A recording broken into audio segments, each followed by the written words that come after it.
عورتوں کا جسم اٹھا ہوا رہتا ہے، اس کو چھپانے کے لیے ہاتھوں کو سینے پر باندھتے ہیں تاکہ وہ جسم جو اٹھا ہوا ہے وہ دبا رہے، کسی کی اس پر نظر نہ پڑے، کس کی؟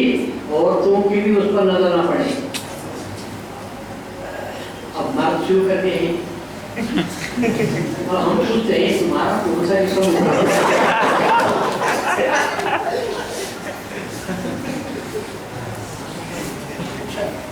وہ باندھتے ہیں، صحیح ہے، حکم بھی ہے یا مصلحت بھی ہے، اور تم جو باندھتے ہیں حکومت کیا، حکم کیا ہے اور مصلحت کیا ہے اس کی، تو تم کس کی اقتدا کر رہے ہیں؟ عورتوں کی۔ اللہ کہتا ہے ہم نے بنایا ہے الرجال قوامون علی النساء، مردوں کو ہم نے عورتوں پر حکومت کرنے والا بنایا۔ آج میں عورتیں ہم پر حکومت کرنے لگی، کیا ہم سیدھے پر ہاتھ باندھ جائیں گے؟ یہ وہ نماز پڑھتے ہیں، ہمارے کچھ مہذبی ان سے متاثر ہو کر نماز پڑھنے لگے ہیں۔ میں تو یہاں تک سوچ رہا ہوں کہ مسجد میں اعلان کر دوں اور بورڈ لگا دوں، خبردار کوئی اہل حدیث ہماری مسجد میں آ کر اپنے طریقے سے نماز پڑھنے کی کوشش نہ کرے، کیونکہ اس کا دیکھا دیکھی دوسرے بھی شروع کر دیں گے۔ ان کو عبادت کر دیں، ان کو نماز میں باہر پڑھ کچھ بھی کر لو، تم اپنے طریقے سے نماز پڑھو گے، ہم خاموش رہیں گے تو کل کسی کو پکڑ کر ایک آدھ آدمی کو سمجھانے کی کوشش کریں گے کہ سب یہ ہے۔ پھر اس کے بعد فقط اللہ اکبر لے کر نماز کو ہاتھ کو باندھ لیتے ہیں یہاں، اس کے بعد میں بسم اللہ الرحمن الرحیم زور سے پڑھتے ہیں۔ جب بسم اللہ الرحمن الرحیم شروع میں پڑھنے کا حکم ہی نہیں ہے، صاف طور پر لکھتے ہیں کہ بسم اللہ الرحمن الرحیم قرآن کی بیچ میں آیا ہوا ہے، ہر سورت کے پہلے جو لکھا گیا ہے، شروع کرنے کے بعد جو لکھا گیا ہے بسم اللہ الرحمن الرحیم، ہر سورے کے شروع میں وہ آیت نہیں ہے۔ پڑھتے ہیں تب سورہ فاتحہ پڑھنے کے بعد بھی جب لمبے سورہ کرتے ہیں تو کیا پڑھتے ہیں؟ بسم اللہ الرحمن الرحیم۔ کس کے خلاف ورزی کر رہے ہیں؟ قرآن کی خلاف ورزی کی جا رہی ہے۔ سورہ نے نہیں پڑھی پھر وہ پڑھتے ہیں۔ ہمارا دیکھا نوجوان کچھ بھی معلوم نہیں اسے، جب دیکھتا ہے کہ وہاں بڑی داڑھی ہے، انہیں کیا سمجھتے ہیں آج معلوم؟ بڑی داڑھی بڑا دین، جتنی داڑھی بڑی ہے اتنا بڑا دین ہے، ناپ پہ داڑھی آ گئی ہے اتنا بڑا دین ہے۔ کہ ہمارے لوگ مشاہدہ یہاں پہ رکھتے ہیں تو زندہ کم دین ہے، داڑھی لمبی دین بھی لمبا۔ مکے میں نماز پڑھنے والے لاکھوں کے تعداد میں ہیں، ان کے ساتھ نماز پڑھے تو لاکھوں کا ثواب ملے گا۔ رسول اللہ نے کبھی لاکھوں کے ساتھ نماز نہیں پڑھی۔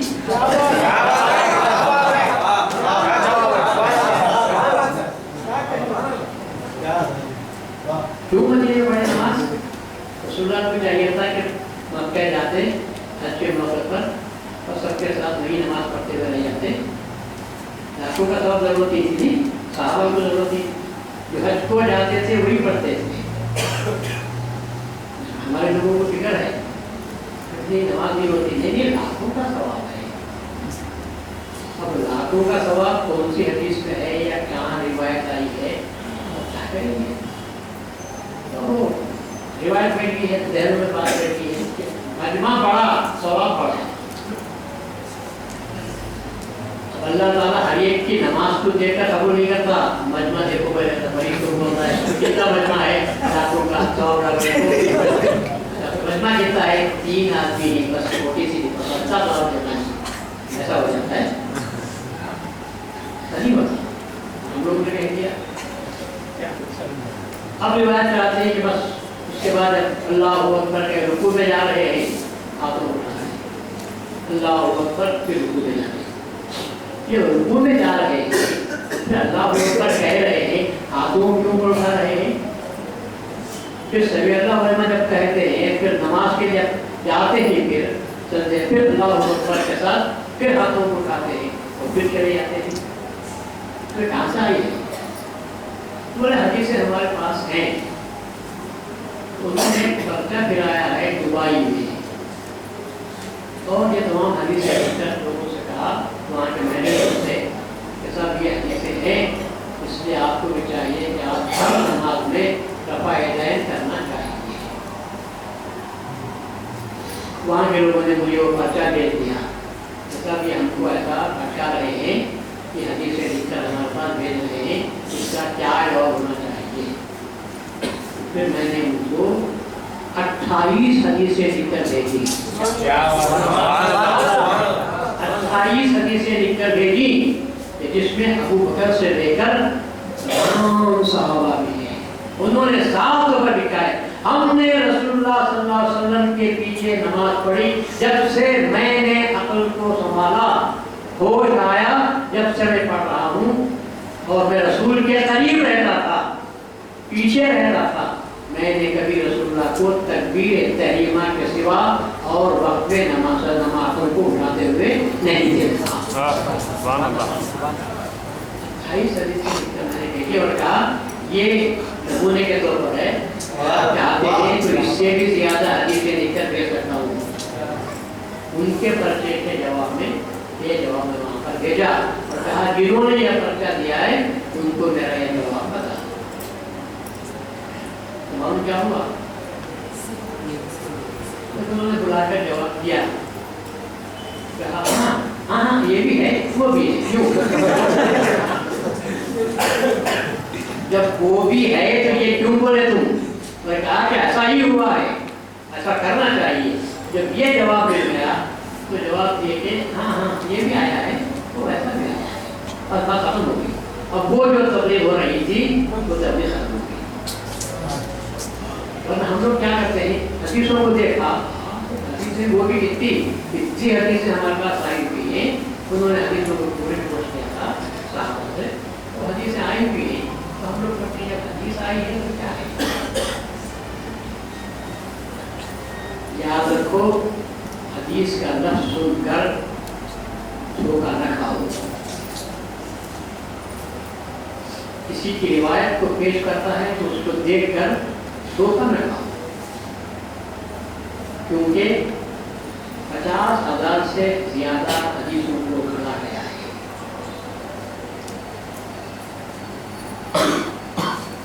50,000 سے زیادہ حدیثوں کو گھڑا گیا ہے۔ لوگ برائی سے نہیں، اچھائی سے، اچھی نیت سے۔ ابھی حدیث آپ کو سناتا ہوں، رسول اللہ صلی اللہ علیہ وسلم نے حدیث کے الفاظ دیے، رسول اللہ صلی اللہ علیہ وسلم سے میں نے سنا کہ اگر کوئی شخص ایک مرتبہ درود شریف پڑھتا ہے تو اللہم صلی علی محمد کتنا بڑا تو اللہ تعالیٰ جنت میں اس سے ایک درخت اگاتا ہے۔ یہ حدیث ایک درود پڑھنے پر جنت میں ایک درخت اگاتا ہے، اس کے 70,000 ڈالیاں رہتے ہیں، 70,000 ڈالیوں پر 70,000 پرندے بیٹھتے ہیں،